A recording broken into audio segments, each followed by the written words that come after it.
Efésios capítulo 6, a partir do versículo 10, por gentileza.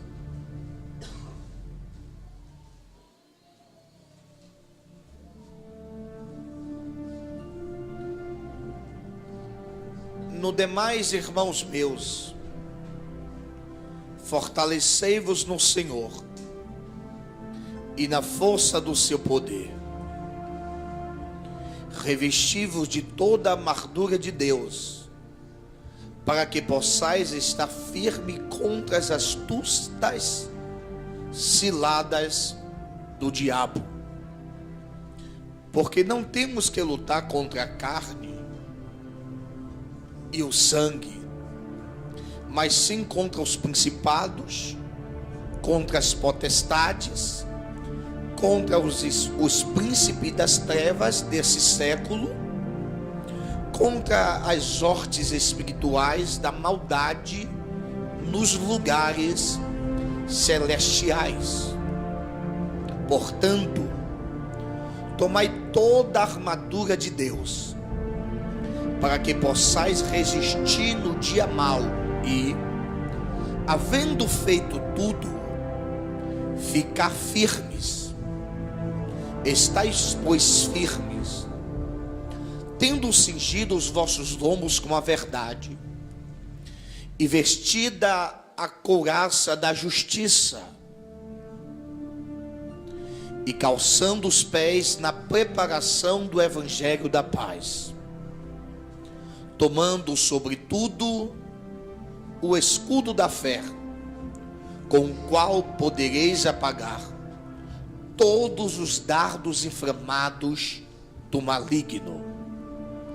Tomai também o capacete da salvação e a espada do Espírito, que é a palavra de Deus. Paulo, ele foi um personagem que trouxe verdadeiramente um grande crescimento ao Evangelho. O mesmo, ele foi autor de aproximadamente 50% das páginas neotestamentárias, ou a saber, 13 das cartas foram escritas por Paulo. E diante dessas epístolas ou cartas, Paulo, ele vai fazer questão de trazer alguns temas ou abordagem.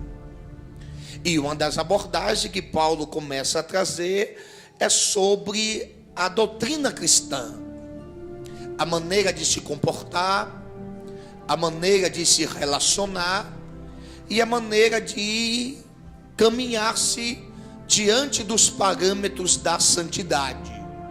Paulo vai trazer muitos conselhos nessas cartas, e ele vai falar também um pouco da sua trajetória, da obra missionária.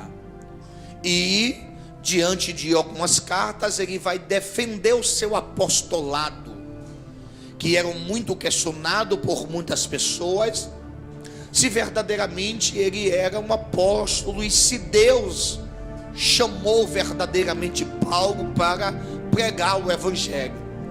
Por isso, em suas introduções, em suas epístolas, ele vai ressaltar a seguinte frase: Paulo, chamado por Deus, segundo a sua complacência. Então, quando Paulo estava escrevendo as suas epístolas, ele estava defendendo o seu apostolado de todas aquelas pessoas que estavam duvidando se verdadeiramente ele era chamado ou não pelo Senhor. Ele vai trazer a mensagem central da morte e da ressurreição de Cristo, e ele vai trazer para nós muito conceito sobre o céu, sobre o inferno. Ele vai trazer abordagem concernente à Santa Ceia, e o mesmo ele vai trazer como ele foi desbravador, fundador de alguns ministérios, e entretanto ele vai apresentar que formou alguns obreiros, vai trazer alguns conselhos, ou fundamentos para os pastores. E diante dessas epístolas que ele está trazendo, ele tem algumas preocupações. E uma dessas preocupações que ele traz é concernente à união da igreja, principalmente a igreja de Corinto, que possuía os 9 dons espirituais, mas não tinha em si união com seus amigos ou seus companheiros.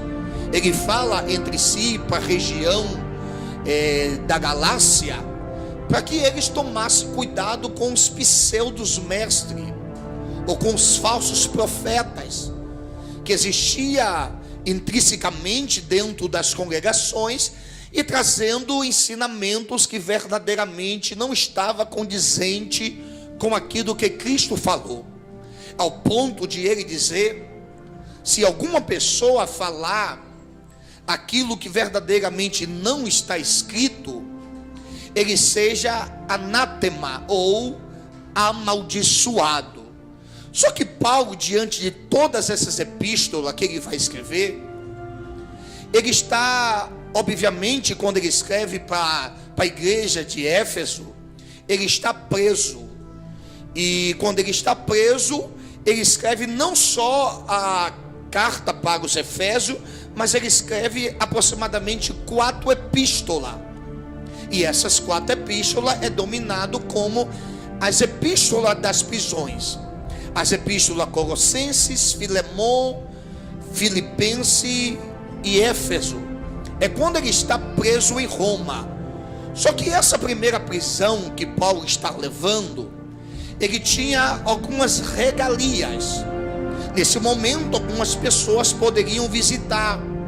Ele tinha claridade suficiente para poder escrever.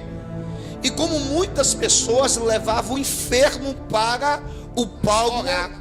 E nesse momento, algumas pessoas de outra região, até que eles fundaram essas igrejas, vieram trazer as problemáticas que estavam ocorrendo dentro das igrejas. Então, por causa dessas problemáticas, dessas dificuldades, que Paulo vai perceber a oportunidade de estar escrevendo para aquelas pessoas. Ele está sitiado de uma guarda romana, chamado guarda pretoriana, que era tido como uma guarda de elite, que eram filhos de senadores, que obviamente tinham o desejo de alcançar o ápice da cultura romana, que era em si ser um imperador. Então ele estava sitiado diante daquelas pessoas, dentro daquela prisão.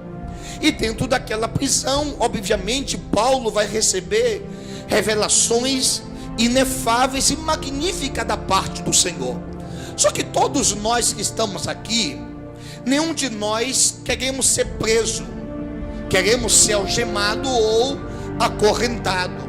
Só que quando nós precisamos a história, nós entendemos que os maiores louvores, os maiores livros que foram escritos, eles foram escritos no momento de dificuldade, no momento de aperto e no momento de complicação.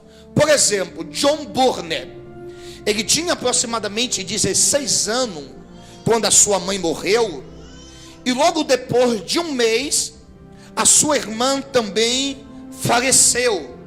Ele casou-se, e no momento que ele estava servindo as guardas do exército, a história vai contar para nós que ele estava jogando um tipo de jogo chamado jogo do gato.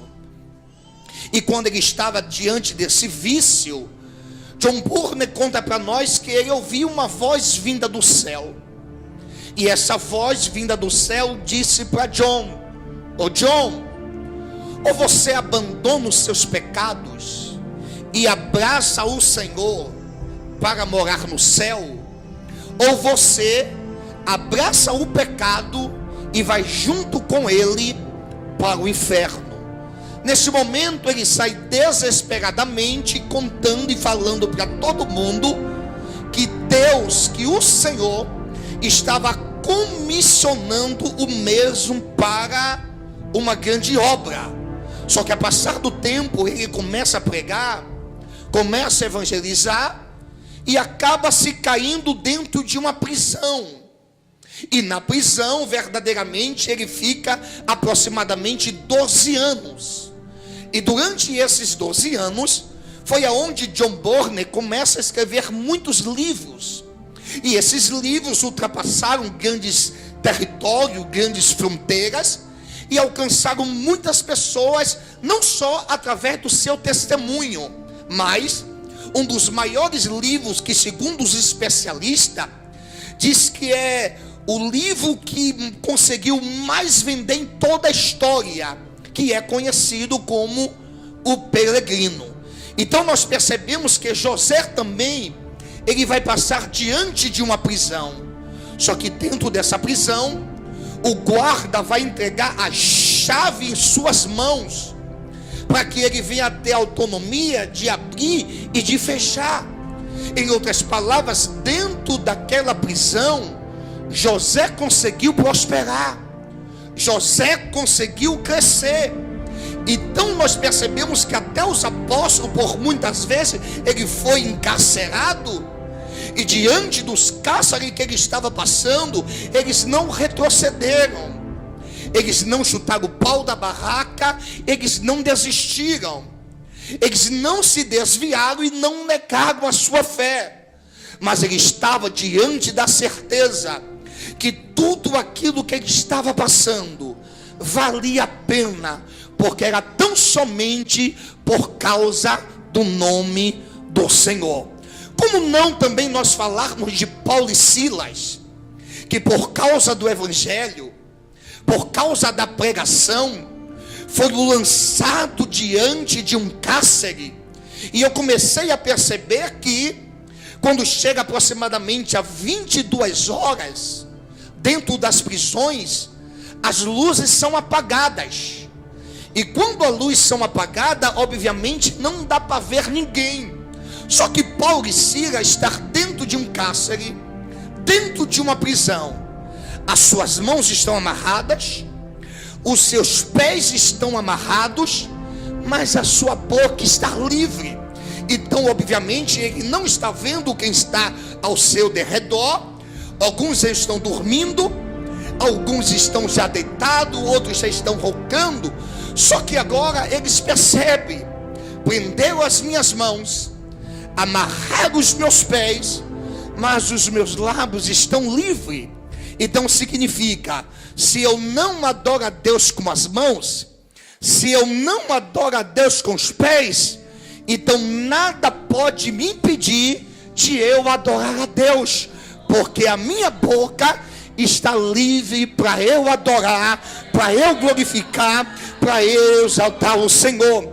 Na prisão ou na dificuldade, não existe paredes, não existe algemas, não existe escuridão, não existe nada que possa impedir de você crescer ou de você evoluir. Bem, verdade é que no momento da dificuldade, muitas pessoas têm parado de sonhar, muitas pessoas têm parado de acreditar nos sonhos. Mas deixa eu te dizer uma coisa, em nome do Senhor: não existe nada que possa impedir o crescimento de Deus na sua vida. A dificuldade, muitas das vezes, ela não nos atrapalha, muitas das vezes ela nos ajuda a gente ter mais fé, a gente acreditar mais no Senhor, porque quando tudo vai bem, a gente para de orar, a gente para de vir para a igreja, a gente para de ler Bíblia. Mas quando a dificuldade vem, a gente começa a fazer campanhas madrugadas, a gente começa a ser o primeiro a chegar na igreja, a gente começa a entender, porque a gente compreende que a dificuldade vem, mas o nosso Deus é maior do que todas as dificuldades, e Ele tem poder para desfazer, para neutralizar as artimanhas do adversário. Só que diante de todas essas epístolas, Paulo, ele não vai falar aquilo que ele fala para a região de Éfeso. E uma das coisas que eu quero que você entenda, resumidamente, os versículos que nós acabamos de ler, Paulo está recebendo o que estava ocorrendo com os crentes em Efésio. E o que estava ocorrendo com os crentes em Efésio é que ele estava esmorecendo a sua fé, é que eles estavam passando por apostasia, que o declínio espiritual estava ocorrendo, e que muitos tinham começado a sair dentro da igreja. Só que quando Paulo está ouvindo essas notícias, como eu disse para vocês, ele está cercado de guardas. E quando ele observa o guarda ou o soldado, ele vai perceber que o soldado ele não está despreparado, que o soldado ele não está desarmado, que o soldado está tão somente preparado em um posicionamento para uma batalha. Ele está dizendo: eu estou preparado, eu estou armado e eu estou em uma posição. Resumindo o texto, o que Paulo vai começar a dizer para os crentes em Efésio é que eles precisariam entender que eles estavam em um campo de batalha, que eles estavam em uma guerra, e o que eles estavam vivendo, o que eles estavam passando, era tão somente guerra espiritual que eles estavam vivenciando. Porque ninguém que se milita ou que se posiciona diante da vontade do Senhor, a vida dele nunca mais vai ter facilidade. Parece até que o sono não é mais o mesmo, o amanhecer não é mais o mesmo, o meio-dia não é mais o mesmo, porque é luta de manhã, é luta de noite, é luta de tarde, é luta no trabalho, é luta na igreja, é luta quando você sai da igreja. Por quê? Porque nós estamos em um campo de batalha, nós estamos em guerra, e como a gente está em guerra, a gente não pode esmorecer, a gente não pode ficar desatento, a gente precisa ficar na posição, precisamos ficar revestido das armaduras de Deus, porque existe alguém ao nosso derredor que está bramindo como leão, procurando a gente para que possa tragar, querendo mexer com a nossa mente, querendo mexer com a nossa estrutura.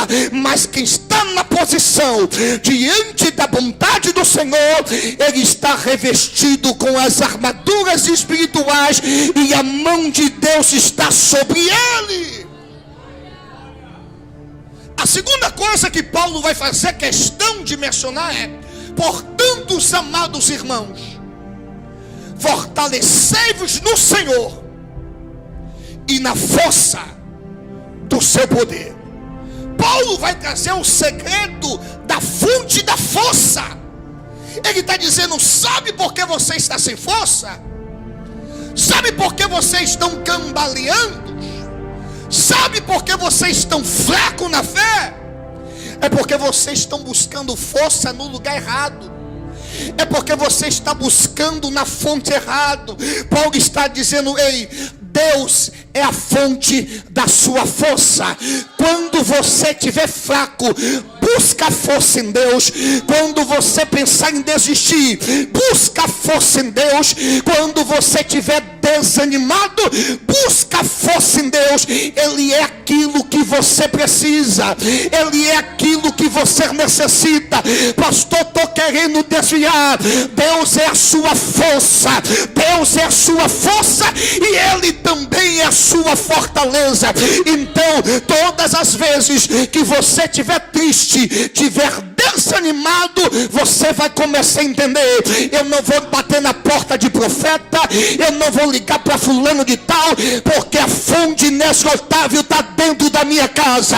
Eu vou dobrar meu joelho no chão. Eu posso ajoelhar até fraco, mas quando eu levantar não estou mais fraco, eu levanto forte, porque Deus é o Deus da minha força. Terceira coisa que Paulo faz questão de apresentar para nós, dobre a sua atenção: quem são os seus adversários? quem você deve lutar. Em outras palavras, Paulo está dizendo: cuidado, para você não lutar com os inimigos errados. Ele deixa bem explícito para nós que a nossa luta não é contra a carne, nem contra o sangue, mas contra principados e potestade. Tem pessoas lutando contra a carne, contra o sangue. A sua luta não é contra a tua família, a tua luta não é contra o teu vizinho, a tua luta não é com aquele que te odeia, a tua luta não é contra os irmãos da igreja, a tua luta é contra os principados e potestade. Então você precisa entender que é o principado que quer destruir seus sonhos, que é o principado que quer te jogar no inferno, que é o principado que quer acabar com sua reputação. Agora deixa eu dizer uma coisa para vocês: todas as vezes que você luta com o inimigo errado, você dá espaço para o inimigo certo entrar na sua vida. Por isso você está lutando, está fazendo de tudo, e a luta não cessa, a luta não para. Porque não adianta você colocar indireta nas redes sociais, porque o nosso inimigo não é virtual. Não adianta você chamar as pessoas para dar desafogo, porque o nosso inimigo não é os nossos irmãos. E como é que eu venço, pastor? Vence revestido das armaduras de Deus, buscando força em Deus, buscando a autoridade do Senhor. E quem te perturba é Satanás. Quem quer te ver no mundo é Satanás. Quem quer que você tire a sua vida é o diabo. Por isso a Bíblia diz em 1ª Epístola de João, capítulo 3, verso 8, que foi para isso que o Filho de Deus se manifestou, para desfazer a obra do diabo.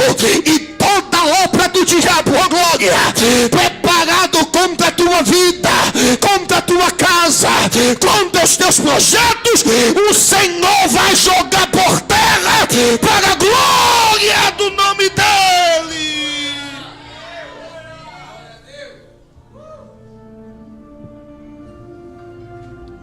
Quando você luta com os homens, você dá espaço para o adversário real entrar na sua vida. Por isso tem pessoas que abriam uma lacuna dentro de casa, abriam uma brecha dentro do lar. Posso ser um pouco mais contundente ainda? Quando você fala mal da igreja, a mesma boca que fala é a mesma boca que o inimigo entra. Eu vou ter que repetir isso aqui para ver se entender. Quando você fala da obra e das coisas de Deus, a mesma boca que fala é a mesma boca que o inimigo entra. Por isso a coisa está dando errado na tua vida, por isso nada flui, tudo dá errado. Sabe por quê? Porque você está falando demais, porque você está fazendo o papel do diabo. Você não foi comissionado para chamar a atenção das pessoas, para falar mal. Você não foi comissionado para apontar o erro das pessoas. Você não foi convidado para que veio o sapato, para que veio de calça, para que veio de cabelo branco e cabelo cortado. Você não tem nada a ver com isso. O seu papel não é apontar, o seu papel é orar, o teu papel não é julgar, o teu papel é interceder, o teu papel não é falar mal, o teu papel é estender as mãos e dizer: estou aqui para ver a obra de Deus crescer. Tem pessoas que já estão sendo tocadas por Deus. Por quê? Por causa que você falou e o inimigo entrou pela sua boca.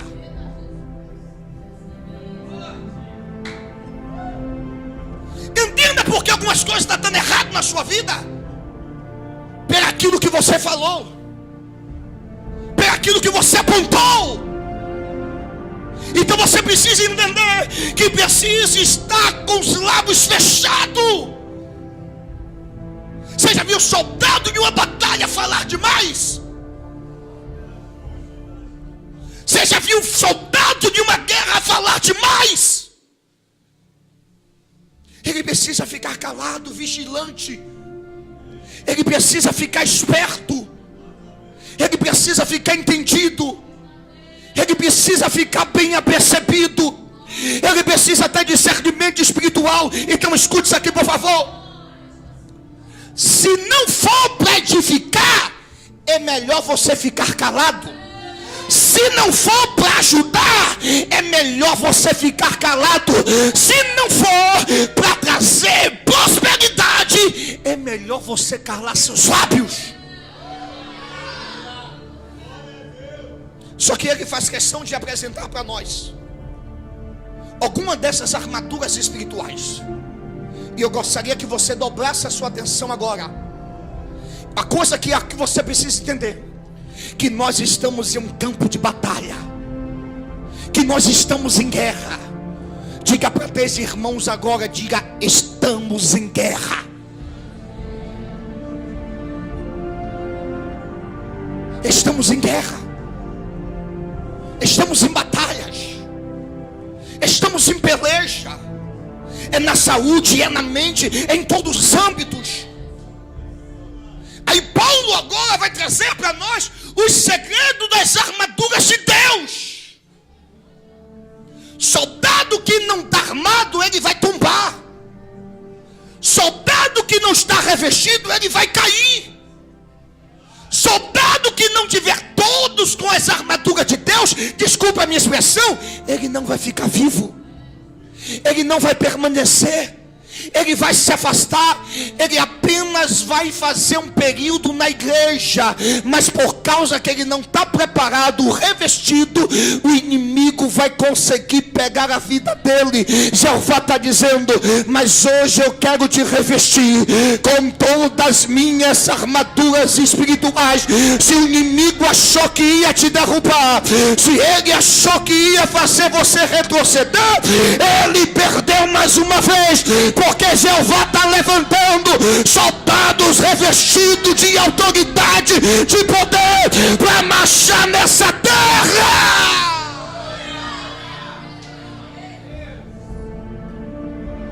Primeira armadura: cinturão, ou cinge os lombos com a verdade.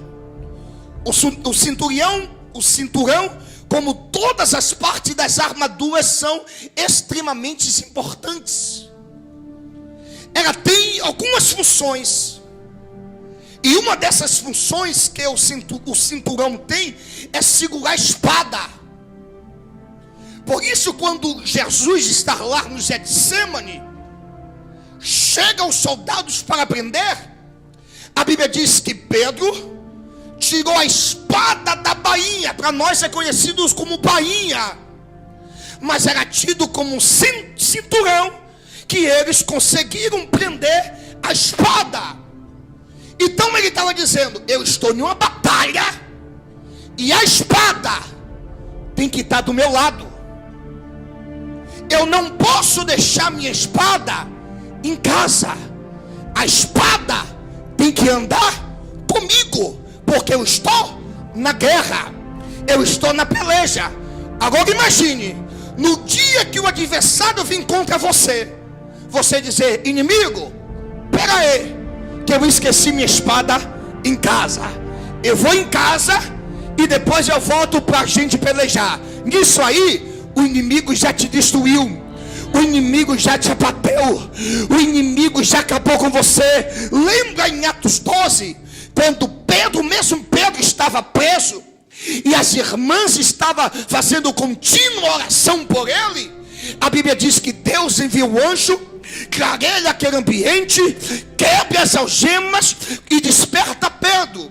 Quando Pedro se levanta para seguir, a Bíblia diz que o anjo diz: volta e pega o cinturão, porque a gente não pode andar sem cinturão, porque o cinturão é que faz a nossa arma estar guardada. Ele estava dizendo, em outras palavras: eu sou soldado e eu tenho que andar com a minha espada.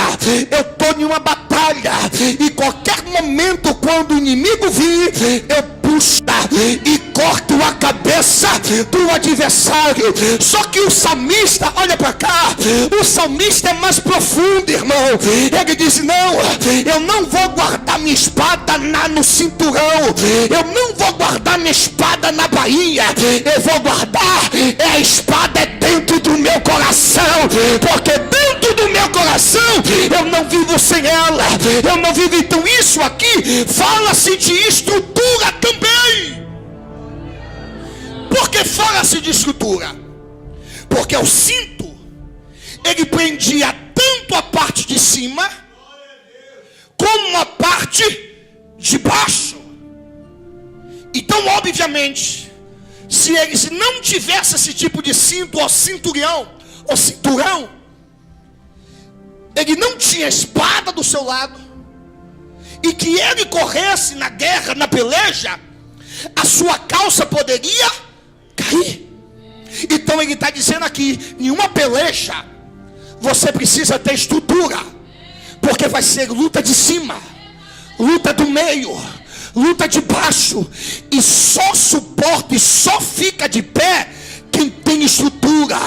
O que adianta ser pregador com uma calça caída, cantar com uma calça caída?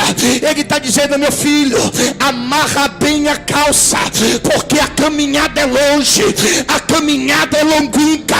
Você não pode envergonhar o evangelho, você não pode ir para o mundo, você não pode retroceder, porque infelizmente tem muitos pregadores com uma calça caída, pega, mas a calça está caída, tem pecado, dando vergonha o evangelho. Muitos missionários, fornicadores, prostitutos, que não tem estrutura, eles querem fama, mas não quer estrutura, eles querem se apresentar, mas não quer estrutura.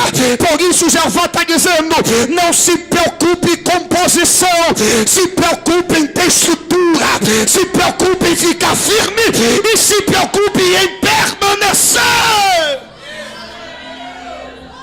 A segunda arma que ele vai falar é a couraça da justiça. Não só os soldados daquela época usavam esse tipo de couraça, mas aqueles que tinham uma posição elevada, pessoas ilustres, ele tinha verdadeiramente a condição de ter. E de que era feito essa couraça?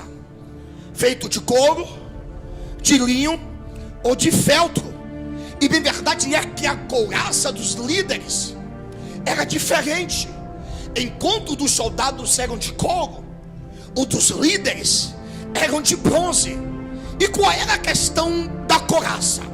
E muitas vezes, quando eles iam descansar, eles não poderiam de hipótese nenhuma tirar a couraça, porque a couraça, ele fortalece, ele segura tanto à frente e tanto atrás.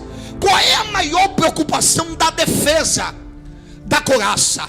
É guardar o coração, porque uma vez a seta, a lança ir no coração, não tem mais jeito, é fatal, vai derrubar. Por isso o proverbista diz: sobretudo o que você deve guardar, guarda o seu coração. Quantas pessoas estão desviadas por causa de uma palavra no coração? Quantas pessoas estão abatidas dentro da igreja por causa de uma palavra no coração? Quantas pessoas estão totalmente desmotivadas por causa de uma palavra no coração? Mas Jeová está dizendo: ei, se reveste da couraça da justiça, guarda o teu coração, para que você vivencie aquilo que eu tenho para a tua vida. Mas deixa eu te contar outra coisa aqui da couraça. A couraça, ela protege tanto o peitoral e tanto as costas. Ela protege as setas que vêm de frente e também as setas que vêm de trás. Jeová está dizendo: ei, não se preocupe. Se te falarem pela frente, você está revestido. E se falarem por trás, não vai tocar em você. Você também está revestido. Por isso o fofoqueiro fala pela frente e não acontece nada. Fala por trás e também não acontece nada. Porque você está revestido da couraça da justiça. Aí você pode dizer: pastor, e se falar pelo lado? E se falar pelo outro, meu filho? Salmo de número 91, verso 7. 1.000 vai cair ao teu lado, 10.000 à tua direita, mas você está protegido. Levanta a mão. Contra a tua vida não vale fofoca, não vale mentira, não vale encantamento. Você está protegido, revestido da couraça da justiça.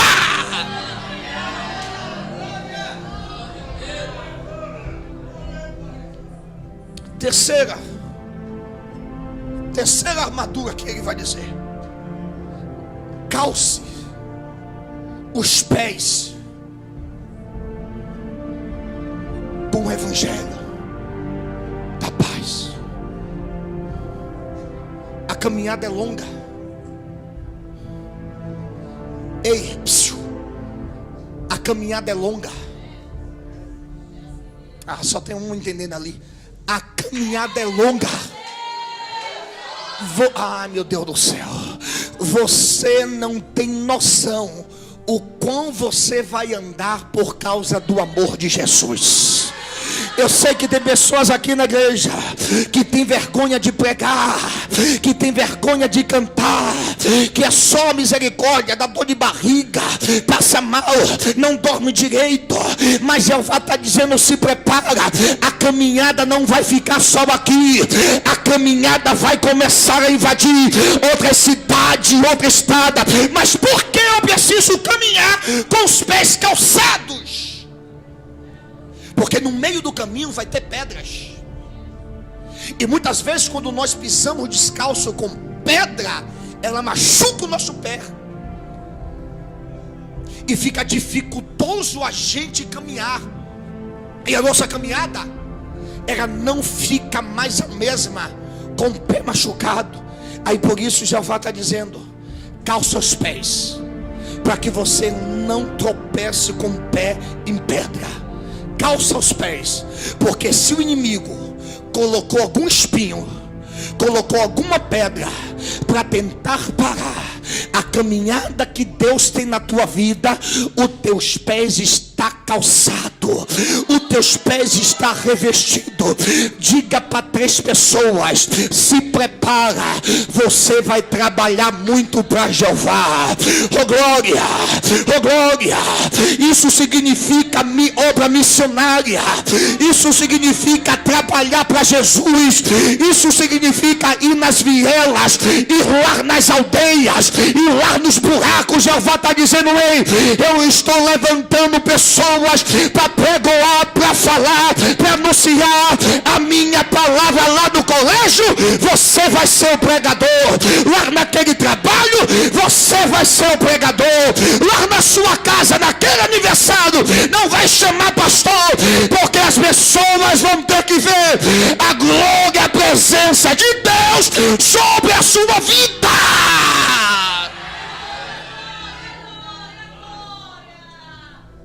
Quarta coisa: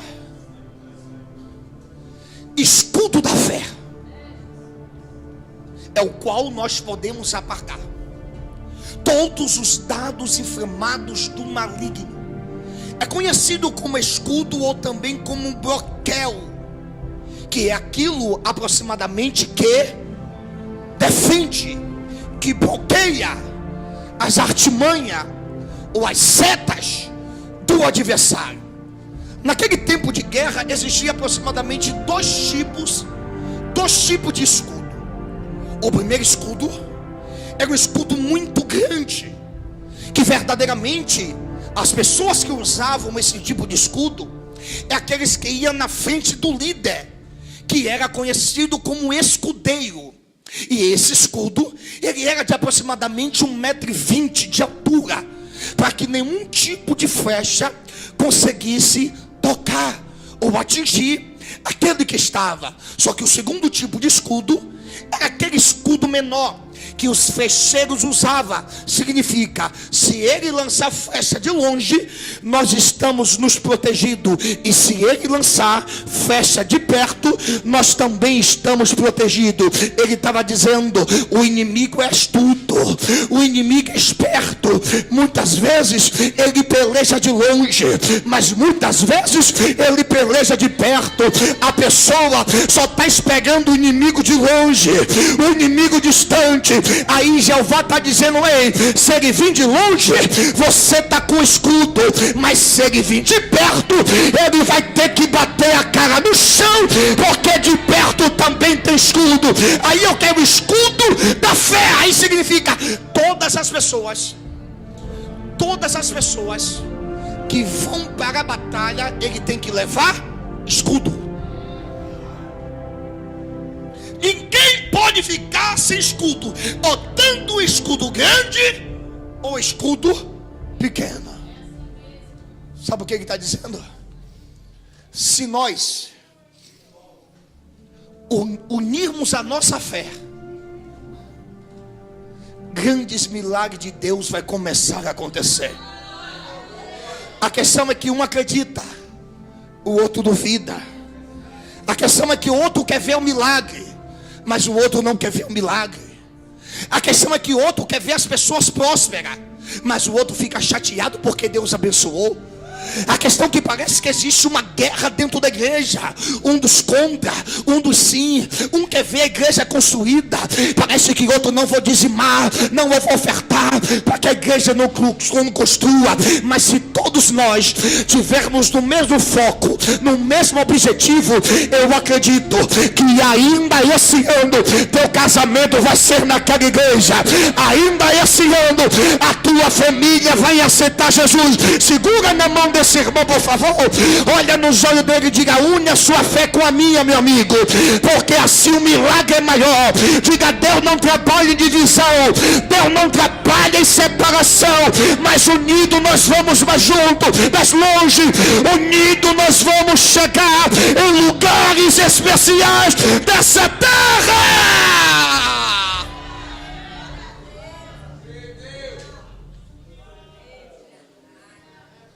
Quinta armadura: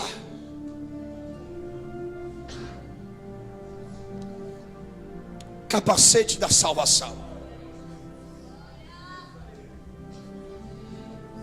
O capacete da salvação é literalmente a proteção da mente.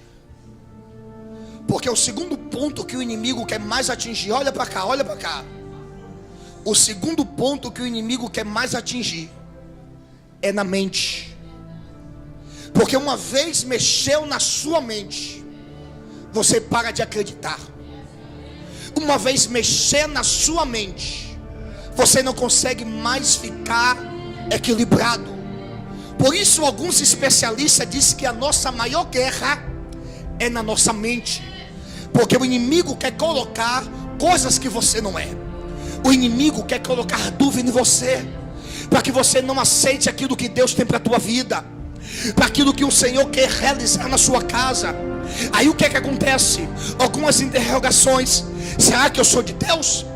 Será que o milagre vai acontecer? Será que Deus verdadeiramente é na minha vida? Será que eu sou chamado de Deus? Isso é seta do adversário na sua mente. Você não é aquilo que o inimigo setou a tua mente e diz que você é. Você é aquilo que o céu foi liberado na tua mente e disse que você é. Você não vai chegar aonde o inimigo diz que você vai chegar. Você vai chegar aonde o céu disse: ei, vou te colocar, vou te levar, vou te posicionar, vou te erguer, vou te conduzir. Então entenda uma coisa: não aceite qualquer coisa na sua vida. Não aceite a mediocridade na sua vida. Eu sei que tem pessoas que têm uma guerra travada dentro da sua mente. Eu sei que uma guerra espiritual, quando você dorme, pessoas têm pesadelos, pessoas não dormem direito, porque o inimigo quer afetar sua mente. O inimigo quer colocar coisa na sua mente que Deus disse que você não é. Por isso o complexo de inferioridade tem tomado o coração de muitas pessoas. E você não pode verdadeiramente entender e aceitar isso na sua vida. Você precisa literalmente entender que a sua mente tem que ser uma mente de Cristo. Então arranca a dúvida hoje. O inimigo quer te encurralar. O inimigo quer colocar medo em você. Foi isso que aconteceu com Golias e Israel. Eles não queriam que os filisteus perejassem todo mundo contra Israel. Ele queria aproximadamente uma pessoa que pelejasse com ele, que lutasse com ele. Olha para cá. E ninguém pelejou. Por quê? Por causa das palavras. O inimigo quer te encurralar nas palavras, dizer que você não pode nas palavras, dizer que você é feia na palavra, dizer que você é gorda na palavra, dizer que você é chata na palavra. E vocês estão agora, Israel, acreditando naquilo que Golias falou. Mas repentinamente surgiu um pequenininho que apareceu e diz: o que é que está acontecendo? Ele diz: sai daqui. Quando ele observou Golias amedrontando, mexendo na mente, ele diz: ei, na minha mente ninguém mexe, porque eu sei o Deus que eu sirvo, eu conheço a mão do Todo-Poderoso. Você vem com vala, mas eu vou contra ti, no nome do Senhor dos Exércitos. Hoje esse medo cai, hoje essa mediocridade cai, hoje essa dúvida sai da sua vida, porque você é aquilo que Deus disse que você é.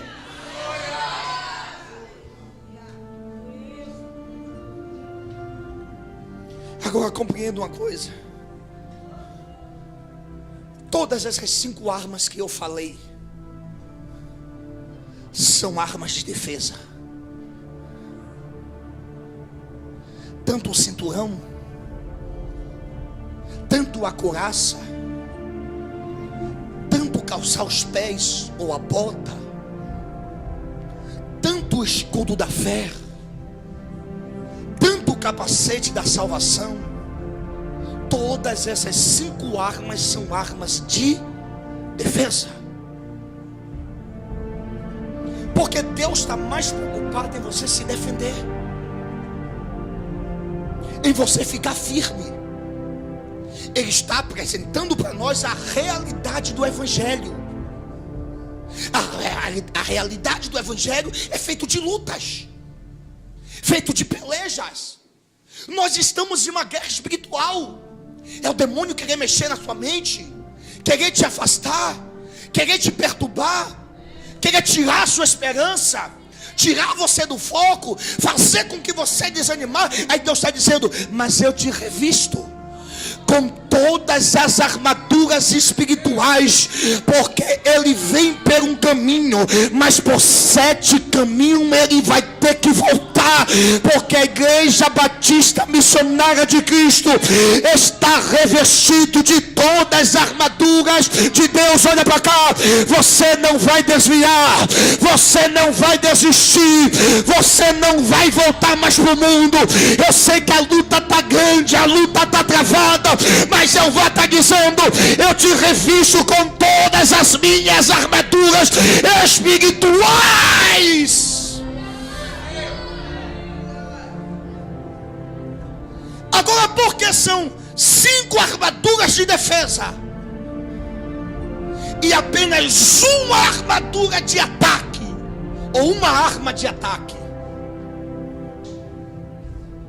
Porque são 5 armas de defesa e apenas uma de ataque. Porque Jeová está dizendo: a única arma que eu te dei, ela é poderosa.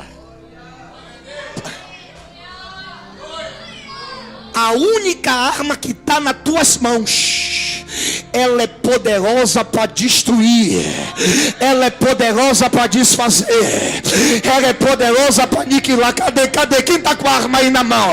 Quem está com a espada aí na mão? Sai para lá, Satanás do inferno. A igreja de Deus está com a espada na mão, está com a espada na mão. Quem faz você vencer a espada, quem faz você ser liberta a espada, quem vai te conduzir para o céu a espada. Você vai ter intimidade com Deus é através da espada. Não abandone a sua espada por nada. Por isso, uma certa feita, eu estava chegando em Cachoeira, na casa da minha avó, e de repente várias pessoas começaram a chegar dizendo: houve-se um incêndio, está tendo um incêndio na casa da sua tia. E eu nem tinha desligado o carro. Olha para cá, por favor. Eu nem tinha desligado o carro. Na mesma hora eu voltei, dei a volta e fui para a casa da minha tia. E quando chegou lá, verdadeiramente estava um incêndio, e já tinha conseguido amenizar. O fogo conseguiu apagar. Só que quando a coisa aconteceu, ela devastou tudo. E o fogo foi exatamente, olha para cá, dentro do quarto. E dentro do quarto, olha para cá, queimou tudo que estava dentro do quarto. Queimou a TV, queimou o guarda-roupa, queimou as roupas, queimou o sofá, queimou a cama, queimou o colchão. E minha tia disse que depois que tudo se apagou, a fumaça evaporou, ela conseguiu ir no quarto. E quando ela foi no quarto, ela só encontrou cinza e não conseguiu nada. E de repente ela começou a olhar para o meio do quarto, e ela disse: quando eu olhei no meio do quarto, eu vi uma Bíblia aberta sem ser queimada. Ah, você não entendeu. O diabo conseguiu queimar tudo, mas ele não consegue queimar a palavra de Deus. Ele queimou televisão, ele queimou colchão, mas ele não conseguiu queimar a palavra de Deus. Ei, é a palavra que te fortalece, é a palavra que te dá graça, é a palavra que te abençoa, é a palavra que te dá. Fica de pé, por favor. Segura na mão do seu irmão.